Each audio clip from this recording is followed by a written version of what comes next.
नमस्कार, मैं हूं प्रदीप सिक्रियाल और आप देख रहे हैं news PTS TV. News PTS TV के इस खास अंक में आपका बहुत बहुत स्वागत है। आइए आज की खबरों की शुरुआत करते हैं। नेपाल सीमा से सटे धारचूला में काली नदी किनारे प्रस्तावित तटबंध निर्माण कार्यों को लेकर जिलाधिकारी डॉक्टर आशीष चौहान ने आज पर्यटक आवास गृह धारचूला में कार्यदायी एवं निर्माणदायी संस्था से जुड़े अधिकारियों की बैठक ली, जिसमें उन्होंने आपदा के दृष्टिगत धारचूला की सुरक्षा हेतु नदी किनारे तटबंध निर्माण कार्य शीघ्र शुरू कराने के निर्देश दिए। पिथौरागढ़ के सीमांत गांव क्षेत्र में जल्द ही लोगों को बेहतर संचार सुविधाएं मिलेंगी।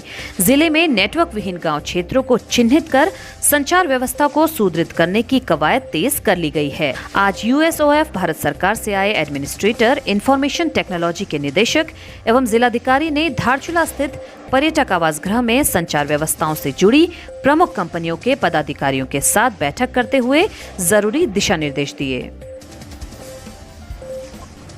आज साहसिक खेलों के साथ पर्यटन गतिविधियों को बढ़ावा देने के उद्देश्य से स्नो ट्राउट एडवेंचर टीम ने मास्टर ट्रेनर विनोद धामी व मनोहर एरी के नेतृत्व में रिवर राफ्टिंग का आयोजन किया। इस दौरान सीमांत के युवाओं ने काली नदी में जौलजीबी से झूलाघाट तक रिवर राफ्टिंग की। तो इस नदी में रिवर राफ्टिंग की शुरुआत करने का मेन मोटिव ये है कि हमारा स्वरोजगार की तरफ बढ़ा जाए, पहाड़ की जवानी और पहाड़ का पानी दोनों सुरक्षित रहे। और मेरा पिथौरागढ़ के समस्त युवा भाइयों और मित्रों से निवेदन है कि आप आइए यहाँ पे रिवर राफ्टिंग का मजा लीजिए। डीडीहाट विधानसभा से संबंधित पोस्टल बैलेट में मतदान करने का वीडियो भारतीय सेना की 2 कुमाऊं रेजिमेंट के जवानों ने जम्मू से जारी किया था।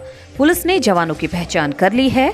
इस मामले में वीडियो में दिख रहे जवान के साथ ही 5 जवानों को पूछताछ के लिए नोटिस भेजा गया है। जवानों को पुलिस ने 1 सप्ताह का समय दिया है। जम्मू कश्मीर से वीडियो बनाकर जवानों ने डीडीहाट में जिस व्यक्ति को वीडियो भेजा था उसकी भी पहचान कर ली गई है। उस व्यक्ति के भी मजिस्ट्रेट के सामने बयान कराए गए हैं। जिला अस्पताल पिथौरागढ़ के पूर्व पीएमएस व हड्डी रोग विशेषज्ञ डॉक्टर एचएस खड़ायत का 62 वर्ष की उम्र में निधन हो गया। वे लंबे समय से बीमार थे। दिल्ली के वेदांता अस्पताल में आज उन्होंने अंतिम सांस ली। उनके निधन पर सीमांत के लोगों के साथ ही स्वास्थ्य कर्मियों में शोक की लहर है।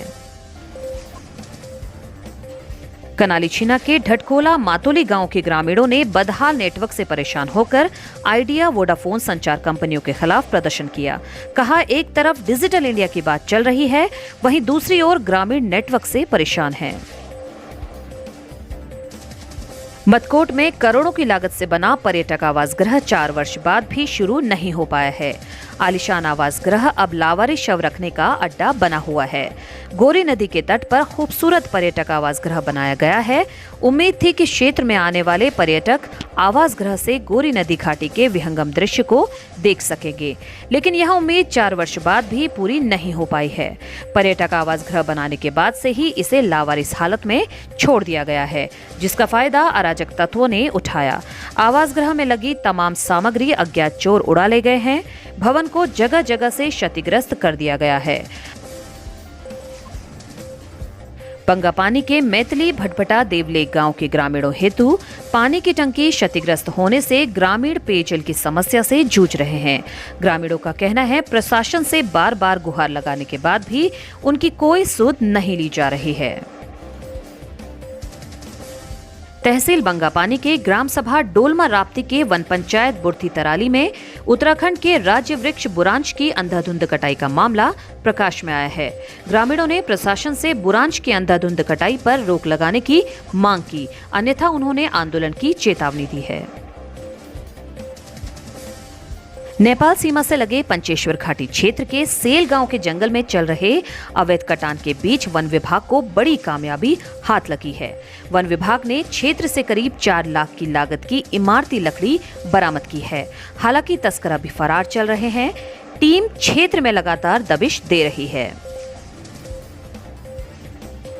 पिथौरागढ़ के प्रख्यात संगीताचार्य एवं शिक्षाविद स्वर्गीय पंडित हीरा बल्लभ पांडे की पुण्य स्मृति में टकाना रामलीला प्रेक्षागृह में कल कुमाऊनी बैठकी होली का आयोजन किया गया। हीरा बल्लभ पांडे जी आज हमारे बीच नहीं है, और उनकी पुण्य स्मृति में ही ये आज बड़ी बैठक का आयोजन किया जाएगा, क्योंकि पिथौरागढ़ में संगीत के क्षेत्र में विशेष रूप से संगीत तो कई लोगों ने सीखा, कई विभूतियाँ रही। उनका जो उल्लेखनीय योगदान ये रहा कि उन्होंने पंडित बुलाकी राम जी जो उनके गुरु थे, उनसे जो कुछ सीखा उस संगीत को उन्होंने समाज को सुलभ और सहज किया। उन्होंने 3 किताबें लिखी, स्वरांजलि की, भाग 1, भाग 2, भाग 3, और एक बच्चे तक संगीत को संगीत नए सीखने वाले के लिए एक बहुत बड़ी विधा मानी जाती है, लेकिन उन्हें इतना सुगम और सहज बनाया कि आज पिथौरागढ़ में जो भी संगीत दिखाई पड़ रहा है, चाहे वो रामलीला हो, चाहे वो भजन हो, चाहे होलियाँ हो, तो हीरा वल्लभ पांडे जी का बहुत बड़ा कंट्रीब्यूशन इसके पीछे है। जनपद पिथौरागढ़ के सुदूरवर्ती तल्लीसार खतीगांव निवासी राम सिंह को बरेली में उत्तराखंड गौरव पुरस्कार से सम्मानित किया गया है। वह पिछले दिनों इफ्को आंवला से सेवानिवृत्त हुए हैं और लगातार सामाजिक सेवा क्षेत्र में सक्रिय हैं। आयुर्वेदिक चिकित्सक डॉक्टर रमेश चंद के सेवानिवृत्त होने के बाद आज उन्हें बलवाकोट आयुर्वेदिक चिकित्सालय में विदाई दी गई। हिंदू धार्मिक मान्यताओं के अनुसार भगवान शिव कैलाश पर्वत पर वास करते हैं, लेकिन कैलाश जाने से पहले एक और विशेष पर्वत है। इसका नाम ओम पर्वत है। धारचूला के रास्ते कैलाश मानसरोवर की यात्रा पर जाने वाले तीर्थ यात्रियों को रास्ते में ओम पर्वत के दर्शन होते हैं। इस पर भी भगवान शिव का अस्तित्व माना जाता है। यह पर्वत भारत तिब्बत की सीमा पर मौजूद है। आश्चर्य की बात यह है कि इस पूरे पर्वत पर प्राकृतिक तौर पर ओम की आकृति बनी हुई है। यह आकृति यहाँ हर साल पड़ने वाली बर्फ से बनती है। ओम पर्वत 6191 मीटर की ऊंचाई पर हिमालय पर्वत श्रृंखला के पहाड़ों में से एक है। यह पर्वत नाभि ढांग से देखा जा सकता है। ओम पर्वत पर चढ़ना आज तक संभव नहीं हो पाया है। ओम पर्वत से कई पौराणिक कहानियां जुड़ी हुई हैं। लोग ऐसा मानते हैं कि ओम पर्वत पर प्राकृतिक रूप से ओम बना होना ईश्वर का चमत्कार है। यहाँ आकर जहाँ एक तौर पर प्रकृति की सुंदर छटा देखने को मिलती है, वहीं आध्यात्मिक रूप से मन को शांति भी मिलती है। आज के इस अंक में बस इतना ही। आप देखते रहिए न्यूज पीटीएस टीवी, क्योंकि सच हम दिखाएंगे। नमस्कार। खबरों में बने रहने के लिए न्यूज़ पीटीएस टीवी को सब्सक्राइब करें और बेल आइकन दबाएं, और साथ ही फेसबुक पर न्यूज़ पीटीएस टीवी पेज को लाइक या फॉलो करें।